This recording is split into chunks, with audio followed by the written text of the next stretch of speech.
Okay, sorry I'm not here. But Lily still has a fever, and my sister in law who watches Lily now has what Lily had. So she has a 104-degree temperature, and nobody can watch Lily. So I have to go home and watch her. But as proof that I still love you people, I'm here at school at like 7 o'clock in the morning to do your vocabulary. So that way you actually have real lessons and you don't have to do like a Jamestown or something. So, you're welcome. I know. But really, I really am sorry, and I promise I'll be here tomorrow. I mean, I should be here tomorrow. I guess I shouldn't promise, but I will be here tomorrow. Okay, so we're going to do vocab really quickly. Is this really fun? Or just really strange? I'm not even going to be able to watch this because I'm not going to have time, so that's frightening. All right, so take out this paper. It's in your booklet, page 7. Vocabulary for short stories, and I'm going to very quickly go through the words with you, and you're going to write them down on this nice little handy handout. And yes, pun, good job. And they go with some of the stories we're going to read. A few of them we already read because it was in Priscilla and the Wimps, but we will review these again tomorrow. But I want to kind of go over them now so that way you know them. All right, the first one. Okay, it's not going to let me zoom. We'll go over here. Fidget. Fidget. Nervously restless, like tapping or squirming. Nervously restless. So, you've ever been somewhere where you were really nervous and, the whole time you're like biting your nails or like tapping your hands or just constantly moving around kind of looking. You're fidgeting. Like maybe you're in church and your mom is like, quit fidgeting.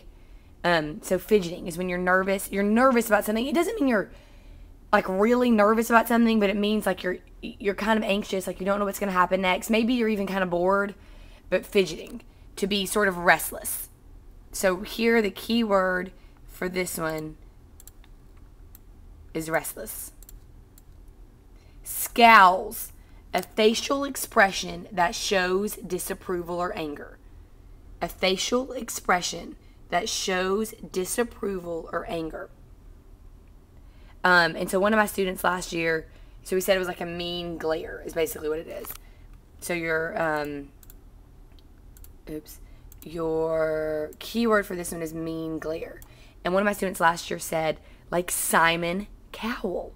Scowl? Simon Cowell? Scowl.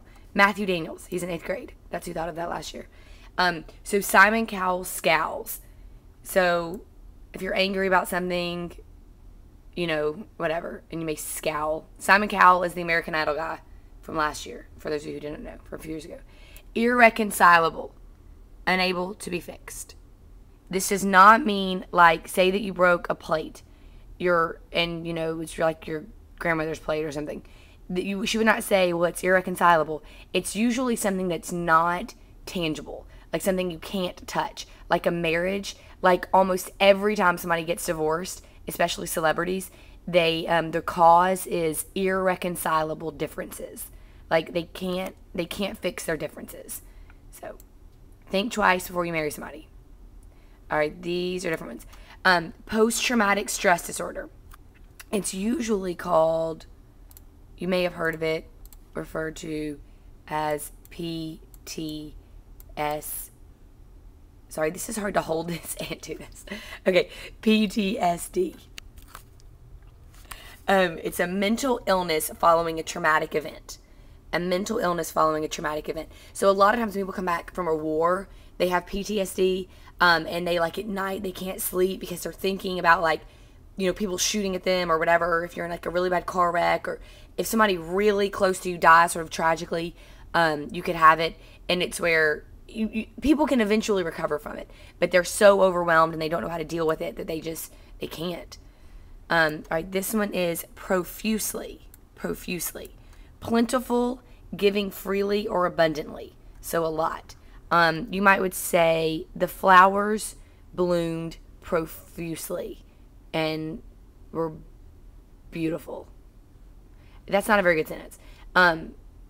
I don't know. We planted flowers this weekend and they're already dead. So if somebody knows how to make flowers plant profusely, please come and talk to me, because I'm not a gardener. But if something, somebody who wrote profusely, they've written a lot of books. So to do something profusely means to do it a lot. Somebody, you could score in a game. You could, if you play a sport and maybe you score a lot of points, you could use profusely even for that. But a lot of times, crying. She was crying profusely. Proceed. Just kidding. Precede. Okay. Proceed means to continue. Precede, which is our word. What does the prefix pre mean? Before. That's right. So precede means to come before. To come before. In the preceding book, this happens. And then the sequel came along and something else happens. So to precede means to become before. George Washington preceded John Adams in the presidency. Jovial. Joyful. Jolly. What is that an example of? Alliteration. Jovial. It means joyful and jolly. Wasn't she jovial? Yes. Santa Claus is jovial. Daintily. Daintily means delicately, gracefully, girly. Daintily. Delicately, gracefully, like very girly, daintily. We have these friends we have two friends who have babies like right near Lily's age. They're 2, and they're like super girly, and they wear like frilly dresses all the time, and like the frilly socks and like bows in their hair. They're always walking around like carrying baby dolls. And then there's Lily, and she usually has like dirt all over her shirt. Always has like a pocket full of rocks, chocolate smeared on her face. So the other girls with their frilly dresses, which is super cute. I'm not against some frilly dresses. It's just that's not Lily. The other girls with their frilly dresses and like curly hair with their bows in their hair, they do things daintily. Daintily is an adverb, so it has to describe how you do something. But they do things daintily. They walk daintily. They play daintily. Lily does not. Lily is not dainty. It's an adverb, though. It has to describe something you do. You cannot say the girls were daintily. It doesn't work.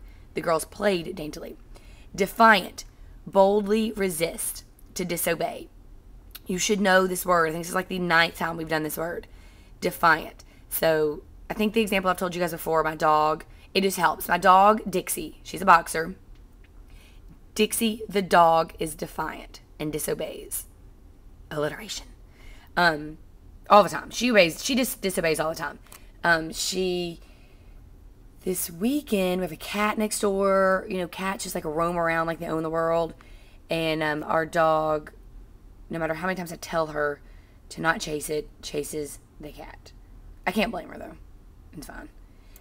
Blistering. And sometimes, of course, it can mean a blister. But if it's referring to heat, it means severe, intense heat. So the blistering heat, it already is getting blistering here, and it's only April. Yuck. Like, it literally causes blisters on your skin. Terminal. The end of something. Terminal means the end of something. Terminal. End. If you're flying, if you're at an airport and you have to go to a certain terminal, terminals always end. Like, there's always an end where you load on the airplane. So the end of a railroad, a plane, electricity, like the end of like electrical wires, or like called terminals. If somebody has a terminal illness, it usually means that it could cause, like, it could lead to death. Frantic. Okay. I think the word frantic is negative, but sometimes, I don't know. Sometimes I don't think it's negative. Frantic, agitated, distraught, frustrated. Whenever I do this word, my students are always like, Miss Hughes, that describes you, which makes me sad. Because I'm not trying to be frantic. I think I'm more just energetic. There's a difference. Because my energeticness, I don't think that's a word, is more optimistic, right? But frantic, like if you're very frantic about something, whenever I take Lily to the grocery store or in public, anywhere, I am always very frantic. Because she's running around, I've lost her, I can't find the money to pay, people are staring at me, they somehow have like well-behaved children, and there I am frantic, like very frustrated, trying to figure things out. Lodged, to get stuck somewhere. Lodged, to get stuck somewhere. So like, if something gets lodged in your throat, it's stuck there. It's stuck there. Malnutrition. Mal means bad, right? Or evil. So malnutrition means bad nutrition. Very simple. Malnutrition. Poor nutrition. We're almost finished. Barred. To prevent or block. If you bar something from somebody, it's like imagine you're putting a bar up to prevent or block them from doing something. Inclined. Leaning towards something. Okay, now this can mean two things. Like literally, an incline is like a ramp. Like it literally, physically is leaning towards something. But when you're not talking about something physical, like an idea, it's like you prefer something. So to be inclined towards something, I'm inclined toward believing him, means leaning towards something. Leaning towards something, an idea or step, like a preference. If somebody's like, where do you want to go eat lunch? And maybe you're like, I'm inclined to think McDonald's. Don't really say that to somebody because then they would think you're crazy. Because people don't just use that word all the time. But that's what inclined means. If two teachers are trying to decide if they're like believing a kid, I might be like, I'm inclined to believe him. I think he's right. Immense. Immense. Huge. Vast. Immeasurable. Immense. The Grand Canyon is immense. Huge, vast, immeasurable. What was the word immense used to describe in Priscilla and the Wimps?